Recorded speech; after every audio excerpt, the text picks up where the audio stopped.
Good morning, students. In earlier class, we discussed about the economic justification of capacitors. So, in today's class, we are going to be discuss the procedure to determine the best capacitor location in the distribution system. So, the name itself, procedure to determine. That means the steps involved to locate a capacitor in the distribution system. So already we know why the necessity of capacitor is to be located in the distribution system. So already we discussed capacitors are used for the power factor improvement. So therefore there are different methods of capacitor compensation such as the static capacitors, synchronous condensers, phase advancers. All these are discussed in the earlier topics in this unit. And also the capacitive compensation also discussed for power factor improvement. So now in this class we are going to discuss how the best location per capacitor is to be selected. Yes. So see what is the systematic procedure here. Generally, the best location for capacitors can be found by optimizing power losses and voltage regulation. This is the major intention. So you are locating a capacitor in such a way that the power losses as well as the voltage drops in the system, resulting voltage regulation and in the system gives a better values. Yes, that means that power losses are very low and voltage regulation is very good. In such type of cases, place where you select and locate a capacitor. A feeder voltage profile study is performed to warrant the most effective location and the determination of a voltage which is within the recommended limits. Yes? So a feeder voltage profile is performed to warrant the most effective location and the determination of the voltage which is within the recommended limits. The general iteration process involved is summarized in the following steps. So to locate a capacitor, so there is some systematic procedure is there here. So let us discuss one by one. In the first step, collect the following circuit and load information. So these are the details belongs to the existing circuit. Yes. So what details we required for us in the sense, the first one, any two of the following for each load, these following details: kVA, what is the apparent power, what is the reactive power, what is the real power, and load power factor. So in the collection of the existing circuit and load information, any two of the following for each load is required. In this case, kVA, apparent power, reactive power, real power, and load power factor. Any of the four, out of these four, any two of is mandatorily required for us. And similarly, what is the desired corrected power factor of the circuit? What is the required or desired? For example, it is operating in 0.7. We have intention to enhance to 0.9. That is the desired power factor, otherwise corrected power factor. And similarly, feeder circuit voltage. What is the level on the feeder circuit voltage? And next,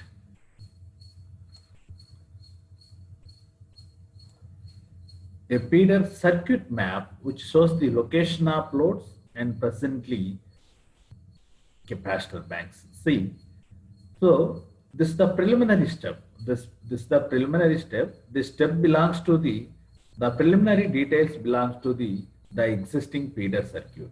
Yes. So once the feeder circuit, the preliminary details are known, then you can proceed for the further calculations in the step number 2 onwards.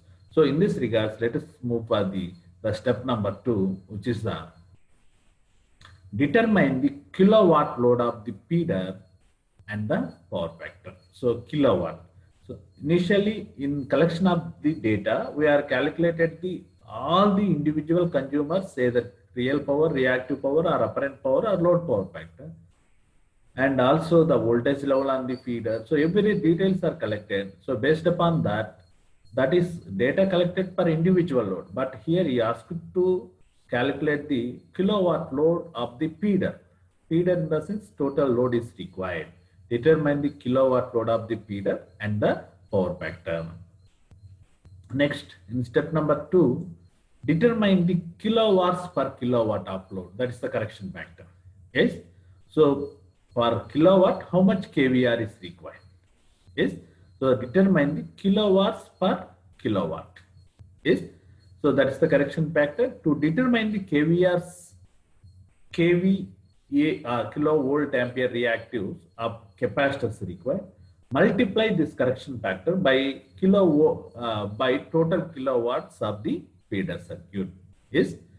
So for example, out of 100, 90 kilowatts are there. 10 is the kVAR. So you have to divide per each kilowatt what is the amount of kVAR required. That is the correction factor. To determine the kVARs of capacitors required, multiply this correction factor by the total kilowatts of the feeder circuit. And the next step, so in step number 2, kilowatts of the feeder is to be calculated. And step number 3, kVARs of the feeder is to be calculated. Then real power and reactive powers are calculated. Then determine the individual kVA and power factor of each load or group of loads. That means that, so after calculating the real power and reactive powers, we can develop the apparent power and power factor of each load group of loads, in the sense it is a feeder. Yes. Next, to determine the kVARs on the line, multiply individual load or group of loads by their respective reactive powers.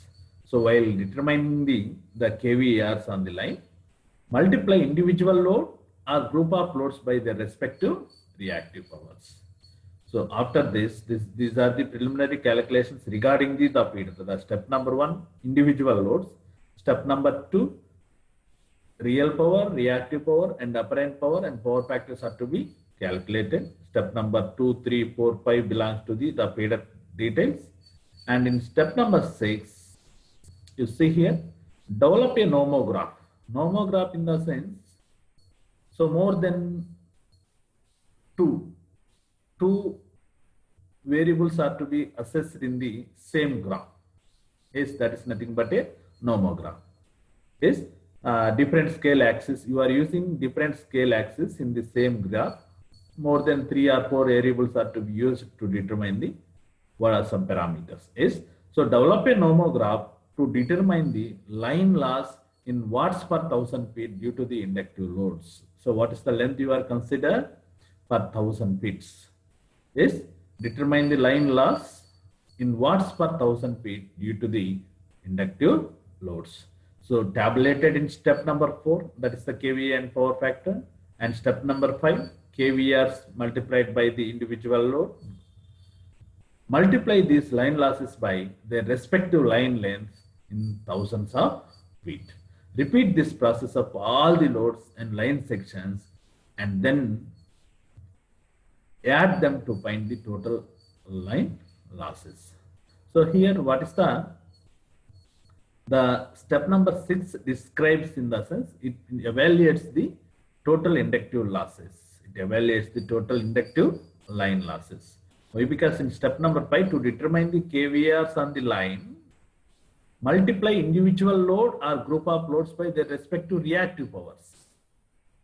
Why? Because total reactive power is the feeder reactive power. By you also consider the individual load reactive powers. Yes.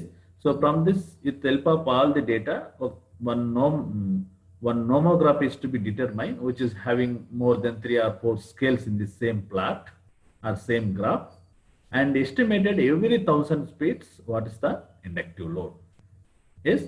So and tabulated. Multiply these line losses by respective line lengths in thousands of feet. Repeat this process for all the loads and all the line sections add them to find the total inductive losses. In step number 6, we are determining the total inductive losses. So after finding the line losses, you have to analyze, is there any existing capacitors in the feeder? Yes. So in case of having presently existing capacitors on the feeder, perform the same calculations in step number 6 to evaluate the total inductive line losses. So after calculating the total inductive line losses, you also consider into account the presently existing capacitors on the feeder and perform all these calculations for the existing capacitors also. So after evaluating, the next step to find the distance to capacitor location. So we have to place a capacitor now after finding all the things to find the location of a capacitor. So divide total inductive line loss by capacitive line loss per 1000 feet.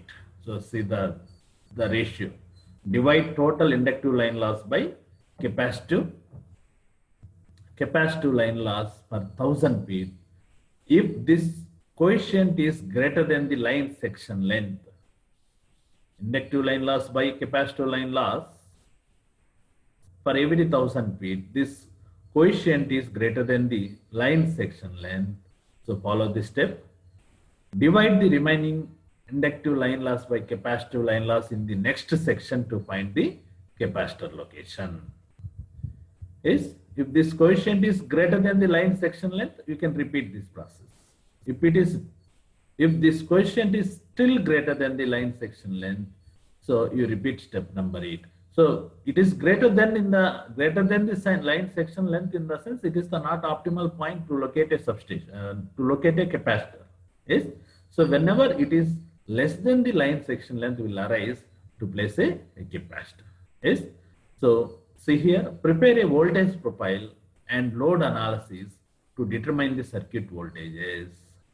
Prepare a voltage profile and load analysis to determine the circuit voltages.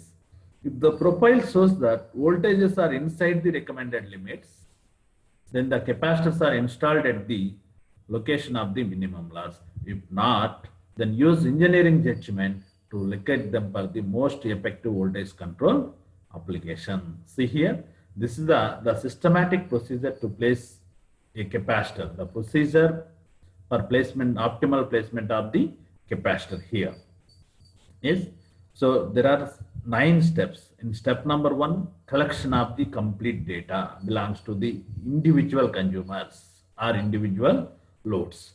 In step number 2, 3, 4, so these 3 belongs to the total feeder kilowatt power, kVAR power, as well as the kVA power and power factor is to be calculated. And then in step number 5th and 6th, we are calculating the total inductive line losses. So after evaluating the total inductive line losses in step number 7, consider the existing capacitors also. So then find a distance to the capacitor location. Just you take a ratio of inductive line losses by capacitive line losses. So this coefficient is greater than the line section length. This coefficient is greater than the line section length. And divide the remaining inductive line loss by capacitive line loss in the next line section to find the capacitor location. You have to do this step until it is less than the line section length. So if it arises less than the line section length, that is the optimal place for location of the capacitor. If this coefficient is still greater than the line section length, repeat step number 8. Is so prepare a voltage profile and load analysis to determine the circuit voltages.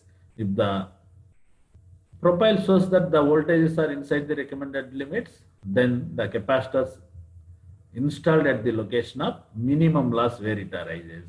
If it is otherwise, you can use the engineering judgment to locate the best or effective voltage control application and capacitor placements.